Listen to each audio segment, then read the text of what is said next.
for the introduction, and thank you for attending this session, guys. Before we start, who does work here in cyber defense? All right, everybody almost. Great, great. So probably you will be familiar with all the pain points that I'm going to present here, and I hope that I can give you some insights on what we are doing here. So first of all, I work for a consultancy company, and for the past year, I've been engaging with a major company from Germany, and we have been working in the cyber defense challenge. These were the people involved. I'm from Portugal. This is Lisbon. If you have never been there, please do it because the food is really awesome. Let's move forward. And some icebreaker, if you never have been hacked, you will be in the future. So we need to prevent and try to build some fence around our things. So a very long, short story around the challenge. Usually, and probably you are familiar with that, the typical applications for cyber defense, they are really, the appliance is really expensive. So if you want to scale, for instance, the typical SIEM systems, in order for you to scale, you need to pay a lot. So it's really, really expensive. Then, if you don't scale it, you just need to keep some part of your data, which is bad for you. On the other side, most of the components that it brings is just rule-based. You will try to basically provide your own rules for your networking. That's okay, but still rule-based. And nowadays, I guess that's not enough. And finally, there is a very limited number of professionals in this area. So just throwing more bodies, it will not work. We need automation. To recap, legacy approach are not enough nowadays. Oops. So what could be our strategy and why we don't bring AI to the fight? In order to do that, there is here 3 steps that I'm going to walk you through throughout the session. First, we need to build a scalable data platform. Then we need to define use cases, and then we need to have a way to roll out our machine learning models into production. Otherwise, they will be just as a POC, and we need to get some benefits from that. So the first part, this data platform, just preventing a quick and a simplified overview. One main target here was we need to keep it simple, so we did decide to go just with serverless technologies. Everything was built on top of AWS, and with this architecture, we want to provide the same capabilities that typical SIEM systems have. And on top of that, we want to extend the problem with the storage. So by using S3, for instance, you can just store your data forever. And with Athena, you don't need any operation at all, and you can query your data straightforward. And the performance that you will get with this strategy is the same or better than typical SIEM systems. In our use case, we could just host at least 1 month of data. Queries were going quite slow. Everything was like breaking apart. So this is much better. You just delegate your operations to AWS. So you collect all data from endpoints, networking, users, Active Directory, everything. And then you want to put through a pipe. The pipe could be anything. This is the serverless option within AWS, which is called Kinesis firewalls. Then it will dump your data into landing zone. This data will be typical JSON format.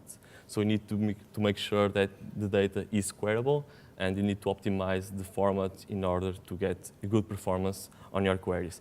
That's why we use Apache Spark for that. The way we are doing that is not streaming. It's not neither batch. It's a middle term.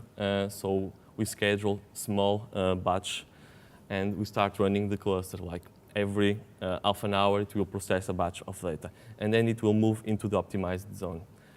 The optimized zone, basically, you are just compressing data and store it in basically columnar format. So typical patterns for security analysts to access data. They don't need everything that we have, just a few columns depending on their assessments, and in this way, you don't need to load everything.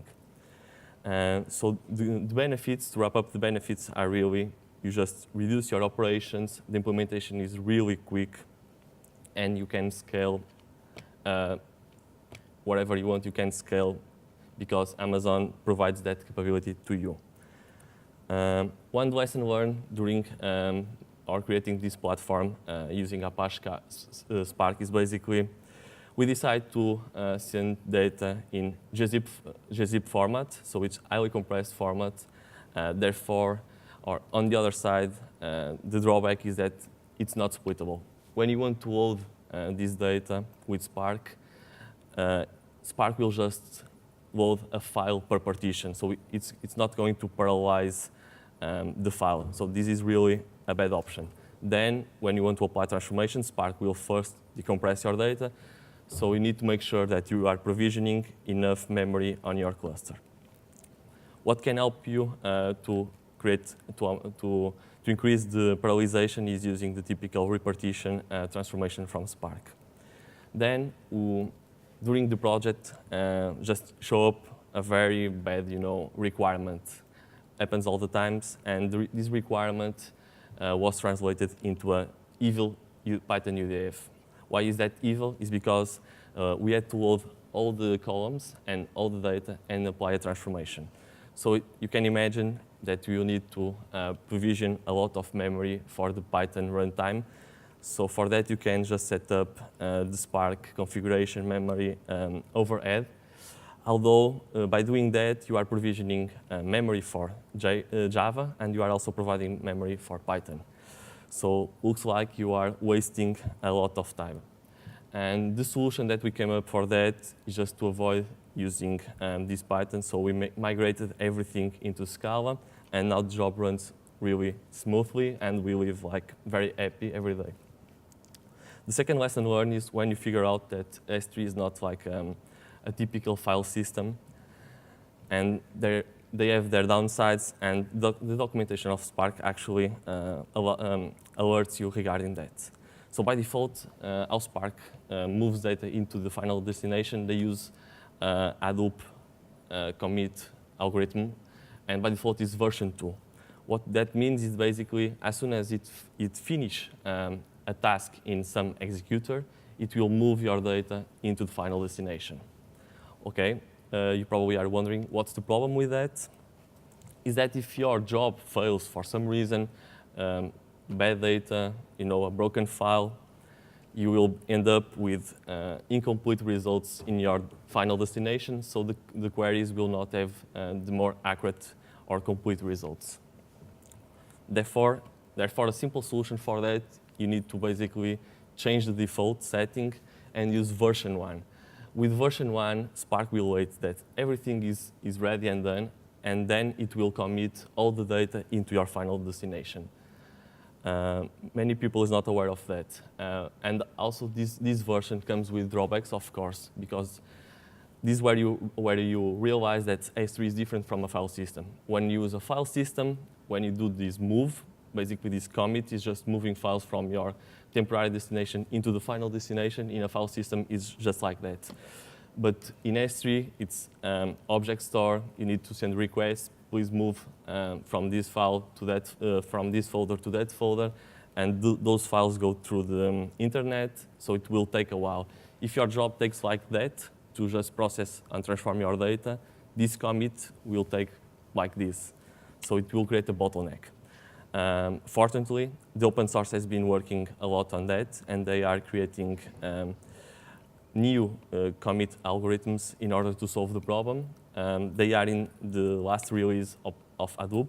So meanwhile, we can stay with version 1, but bear in mind that as soon as they release, would be a major change for the ones that are using S3 as your storage.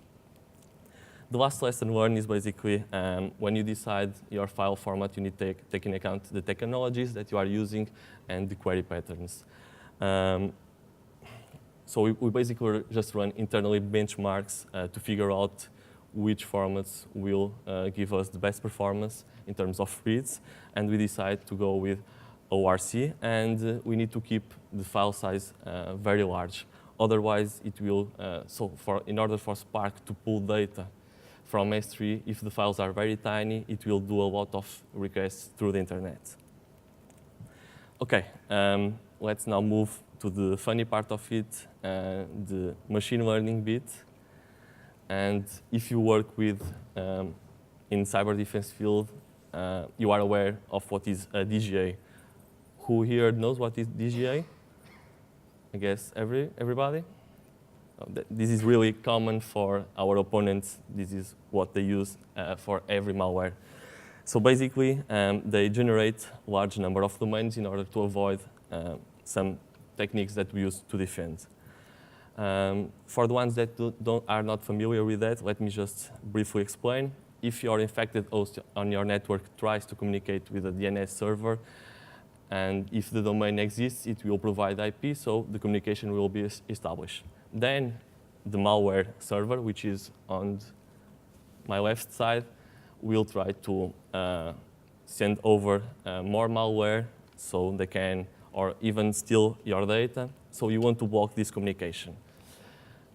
Maybe 20 years ago, blacklists would be enough. You just add that domain, and you are done with this malware. You are OK. However, nowadays, since they use this sophisticated approach, the DGA, they can avoid the blacklists approach. So we need better options. Saying that, rules don't scale. And I'm trying to now prove that rules don't scale. So I have here a quick challenge. So can you guys distinguish malicious domains from normal ones? So who thinks the domain number 1 is malicious? OK. And who thinks that the second domain is malicious? Everybody? OK, I mean as well. And OK, let's see the results. Yeah, the second domain actually is not malicious, despite we all believe it would be. This means that they are really, these DGAs are really fancy nowadays, and sometimes they combine words to create domains that look like a normal domain. Other times, we have people that create these just giant and huge nonsense domains. And actually, the funny part of it is this is actually a name of a town nearby in Wales. So it's really hard to just use rules, and you can capture everything. It's almost impossible for us as humans. Therefore, if you go into machine learning to solve this issue, maybe you get some luck. And we start with the typical traditional approach in machine learning, where you do feature engineering, then you apply a classifier on top of that. And this actually works great. Maybe not enough, but it's enough so you can communicate to your stakeholders these results and get at least more budget to keep working on your defense mechanisms. The first one got reasonable accuracy. Then we tried to improve, bringing an NLP approach to do feature extraction. It improves a little bit, but still we have the limitation. Because as humans, we are creating the features, so we cannot capture the distribution of the domains. And that's where the motivation to use deep learning comes. So also there is another motivation, which is it's networking data. So you have a lot of data. It's really huge volume of data. And you want to get benefits from that volume. Other fields might not have enough data, but you have. So the only, Andrew and G stated that deep learning is the only algorithm that scales with the data. And this is the motivation for us. So we came up with some deep learning topologies in order to solve this problem. And actually, we got outstanding results. You can combine different layers, and we will get really good results. And on top of that, the amazing part is that you don't need no longer to do feature extraction by yourself. Throughout the training process, the algorithm will learn what are the best features to represent your data. And this is huge. So you can take pictures now, because this is really the juice in the presentation, So these are the building blocks to create the network that you need to solve this malware, this DGA problem. You have your domain. First thing you do is you tokenize into numbers, basically, which will be your tokens. We convert into ASCII tokens. If you want to know the reason behind it, please, you can talk to me offline then. After typical approach in deep learning, you need to create your embedding layer, so your representation will be a dense representation. Otherwise, you need to use or-not encoding, which is a sparse representation. And finally, on top of embeddings, you can use LSTMs, you can use convolution neural networks, you can combine them, you can put one on top of the other. And these layers, which are the state-of-art layers in deep learning, will really capture a lot of patterns in your data and extract the features necessary. Bear in mind that different layers will extract different features. For instance, the convolutions will extract bigrams, trigrams information, while LSTM will extract the sequential information on your domains. And finally, you just need one neuron with a sigmoid just to say if it's malware or not. So it's time to walk malware, finally. OK, and the third part of it is you have your platform, you have your data, you have your model, but now you need to make it live. You need to make it go into the production. So what you want to do is automate the process. Many companies struggling doing that. It's really a hard task. So this is what is going to bring value to your data analytics platform, is to have the advanced capabilities that machine learning provides to you. There is a few considerations that you need to have in mind, such as how are you going to serve your model, and how can you combine pre-processing tasks and your deep learning frameworks to train the model. But let's deep dive on that. So we came up with this idea. So we built a framework that would help the data scientists to make models live without they need to worry about it. And I have here a quick analogy on that, which is, so if you are at home and you don't know how to cook, your mom is out of town, or your partner is out of town. So either you order food, which is you can compare to IBM Watson, so as the machine learning stuff, or you have a kitchen robot. So what you need to do is to bring your recipe, which is your deep learning model architecture. You need to bring ingredients, your data, your seasonings, which is the hyperparameters, and then you let the machine cook your meal for you. And here, on our case, it will basically deploy the model on our behalf. This is basically the process. We port also the concepts from DevOps. So the data scientist needs to provide a model configuration and the parameters for that model, where your data is, where you want to write your data.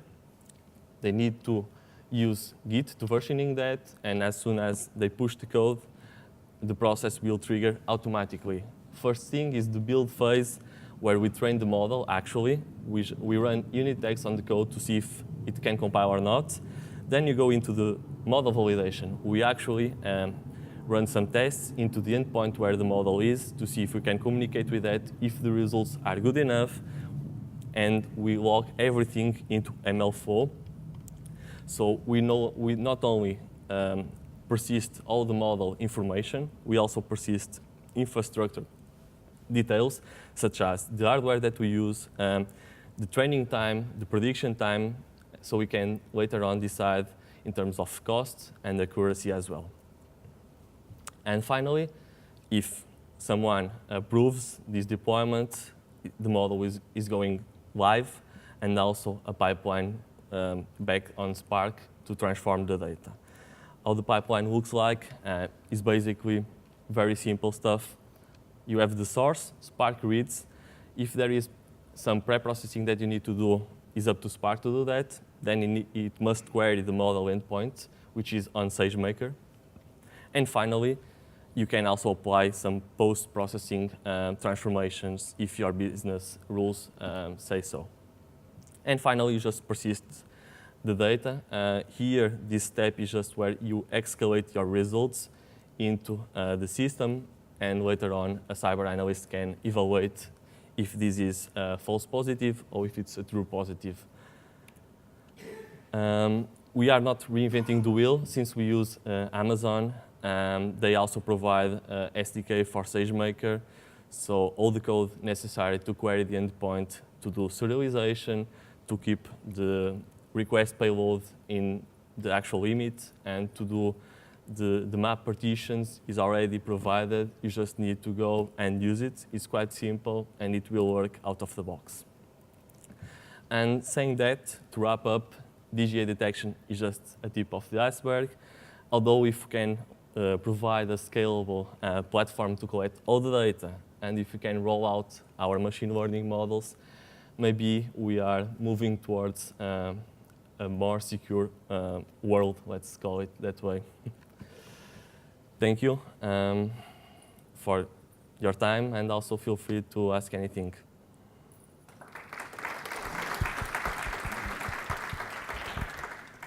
All right, any questions?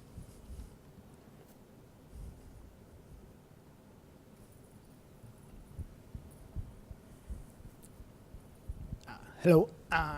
Could you elaborate a bit more on the features extracted? Yeah, sure. You mentioned one component will extract bgrams, and the other part I didn't get it. This slide here? Well, the one where it should be architecture, I think. If you could just explain. Yeah. Okay, so if you use traditional machine learning, right, you need to basically create the features by yourself. You can ask your specialist to help you out or not. Well, if you use deep learning, the traditional or state-of-art layers will do that, for instance. If you use a convolution layer on top of your embeddings, right, you just define the filter size, and it will go through your matrix of data, and will combine the results. And this is the feature process creation, because you will have as well a weight matrix that is going to be learned during the process. And also you can put on top of that dense layers, for instance, and those dense layers will extract high-level representations as well of your data. More layers you have, more representations you will get. I hope this answers your question. Sure. What are the raw features you're using? The DGA queries, domain queries, and network data? Yeah, the beautiful of it is that you just need to provide the domain name if you're using deep learning. Just the text. That's the only thing you provide as input to your model. Then it's up to the deep learning approach to convert it into features. So you just tokenize the words and the letters, basically, into tokens, numbers, and it's up to the training process to create the features for you. But if you use traditional machine learning, if you go back here, you need to come up with your ideas. For instance, how many numbers after a letter exists in this domain? So stuff like that, which takes a lot of effort and will not map everything in your statistical structure of your domain.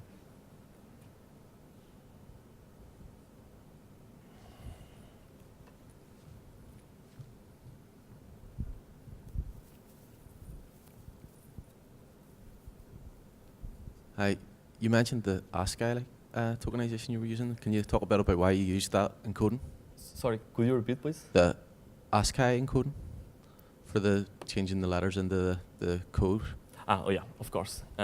So typically the tokenization process when you approach NLP projects is basically you convert in the order that the letters show up on your data set.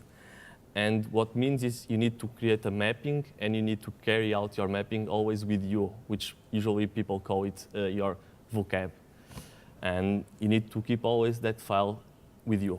If you convert to ASCII, you are doing this tokenization in a way that is natural. So you don't need to carry any extra or meta information about your tokenization process. It's just natural.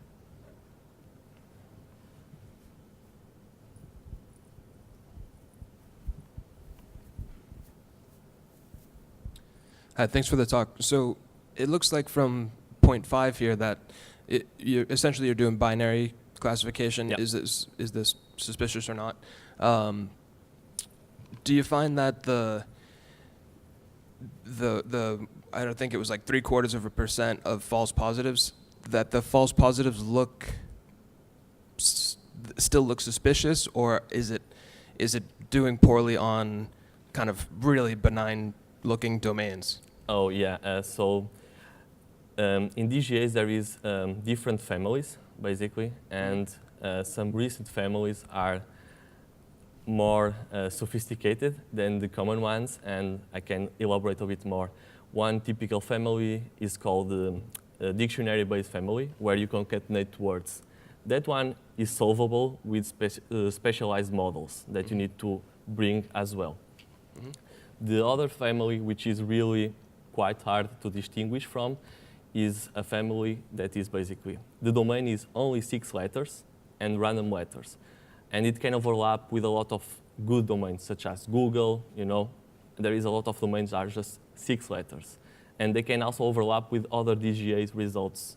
So it's really hard for even the deep learning approach to distinguish them.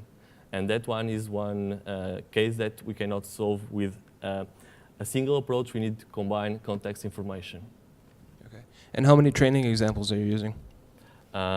Around 6 million. Basically, we got public data, and then we also bring on our own data, so you can tailor your model to your own network. Okay, great, thanks.